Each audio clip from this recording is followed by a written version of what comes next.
तो जब हमारे सेंटेंस के लास्ट में आई आता है तो ये सिंपल पास्ट टेंस होता है। सिंपल पास्ट टेंस में एक रूल होता है, सबसे पहले तो लगाओ जिसके बारे में बात हो रही है या जो काम कर रहा है, सब्जेक्ट बोलते हैं उसको। फिर उसके बाद लगाओ वर्ब, मतलब हिंदी में इसको बोलते हैं क्रिया या काम, जो काम हो रहा है, और उसकी सेकंड फॉर्म। बस सेकंड फॉर्म से ही पता चलता है ये पास्ट टेंस है, और बाकी रेस्ट ऑफ द सेंटेंस। समझ में आई? हिंदी में वर्ब सेंटेंस के लास्ट में होती है, और इंग्लिश में हमें वर्ब को कौन सी जगह पर लाना है? दूसरी जगह पर। तो जैसे मैंने पत्र लिखा, तो मैंने को क्या बोलेंगे? आई। अब यहाँ पर पत्र है बाद में, लेकिन हमें तो वर्ब लाना है बाद में। वर्ब होता है काम, काम तो लिखना होता है, तो लिखने को बोलते हैं राइट। राइट की सेकंड फॉर्म होगी रोट, ठीक है ना? तो आई रोट। इंग्लिश और हिंदी में स्टार्टिंग सब्जेक्ट से ही होती है, लेकिन इंग्लिश में उसके बाद वर्ब आ जाती है, जबकि हिंदी में वर्ब सबसे लास्ट में होती है। ठीक है? तो आई रोट अ लेटर। समझ में आया? पिताजी ने मुझे डांटा, इसका क्या बनाओगे? पिताजी ने तो स्टार्ट में ही आएगा फादर। डांटने को क्या बोलते हैं? स्कोल्ड। स्कोल्ड की सेकंड फॉर्म क्या होगी? स्कोल्डेड।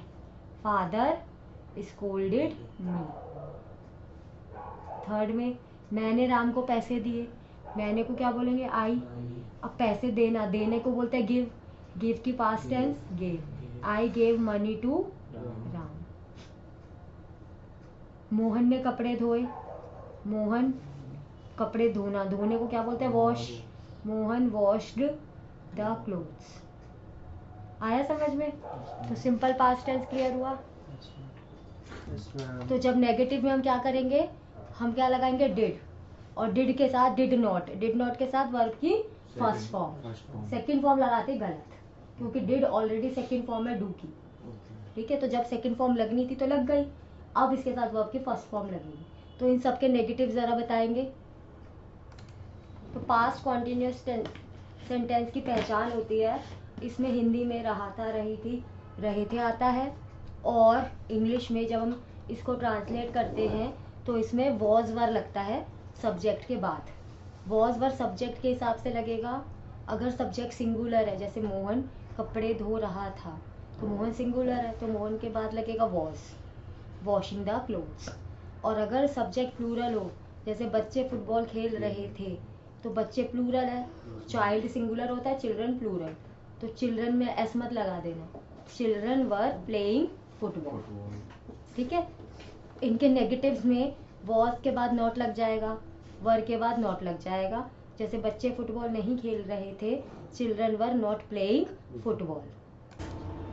तो पास्ट परफेक्ट टेंस में क्या आता है? लास्ट में क्या पहचान होती है?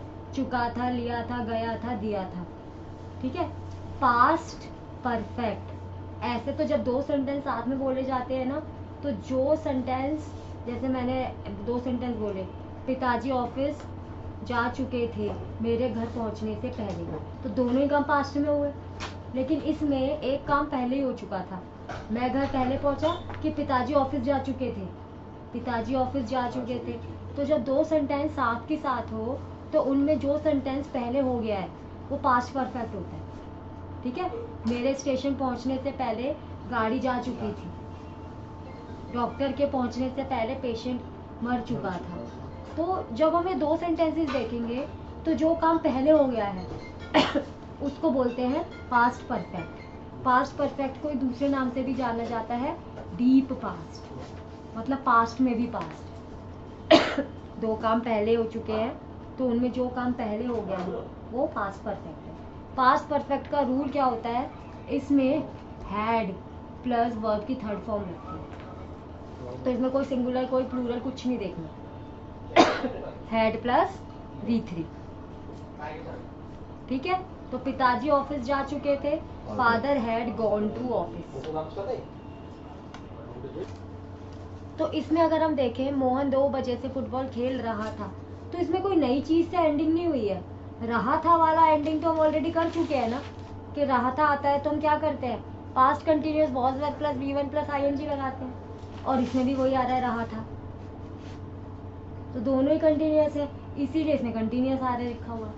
लेकिन जो सिंपल कंटिन्यूस होता है उसमें टाइम नहीं आता। टाइम मतलब 2 बजे से, ये उसमें नहीं था। उसमें लिखा था मोहन फुटबॉल खेल रहा था। तो जब सिंपल कंटिन्यूस होगा उसमें टाइम नहीं होगा। अगर टाइम वाला कंटिन्यूस है तो वो पास्ट परफेक्ट कंटिन्यूस होगा। जैसे मोहन 2 बजे से फुटबॉल खेल रहा था, या मोहन 2 घंटे से फुटबॉल खेल रहा था, या मोहन 2 दिनों से फुटबॉल खेल रहा था, या 2 सालों से फुटबॉल खेल रहा था, या 1981 से फुटबॉल खेल रहा था। ठीक है, तो टाइम का मतलब ये नहीं है 2 बजे 3 बजे। टाइम पीरियड भी हो सकता है, टाइम ईयर भी हो सकता है, टाइम मंथ भी हो सकता है, कुछ भी हो सकता है। बस टाइम, समय बताने वाले वर्ड।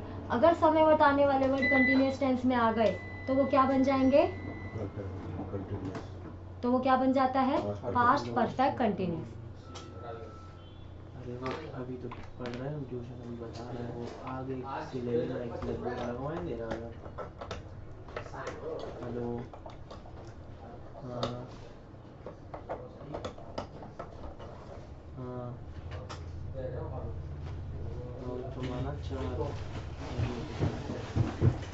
उनको कभी जो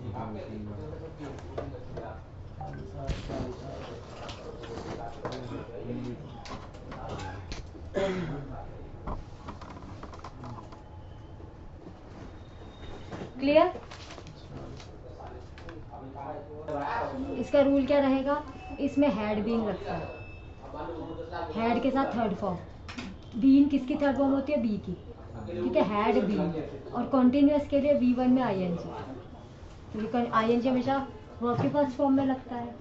तो इसका क्या बनेगा? Mohan had been playing football. ठीक है ना, 2 बजे से, तो सिंस 2 o'clock। ठीक है, अब सिंस और फॉर का भी एक तरीका होता है लगाने का। जब हमारे को कितने बजे से आ रहा है, स्टार्टिंग पॉइंट पता है, तब हम क्या लगाते हैं? सिंस। और जब हमें पीरियड पता है कि कितने घंटे कितने महीने हो गए, लेकिन कब से शुरू किया था वो नहीं पता, बस ये पता 2 घंटे हो गए, तो क्या लगाते हैं? फॉर। तो अगर स्टार्टिंग पॉइंट पता है, यानी कितने बजे से वो खेल रहा है, खेलते खेलते कितने घंटे हुए ये नहीं पता, लेकिन पता है सुबह 12 बजे से खेल रहा है, तो सिंस लगाते हैं। और अगर 2 घंटे से खेल रहा है, 10 घंटे से खेल रहा है, 10 महीने से खेल रहा है, 10 सालों से खेल रहा है, अवधि पता है, तो हम क्या लगाते हैं? फॉर। ठीक है, अब 1988 से खेल रहा है, खेलते खेलते कितने साल हो गए नहीं पता, लेकिन ये पता है 1988 से खेलना चालू कर दिया था, 1988 से खेल रहा है, तो क्या लगाएंगे? सिंस। यानी जब उसने जो चीज़ शुरू कर दी थी उसका स्टार्टिंग पॉइंट पता है, तो हम सिंस लगाते हैं। क्लियर?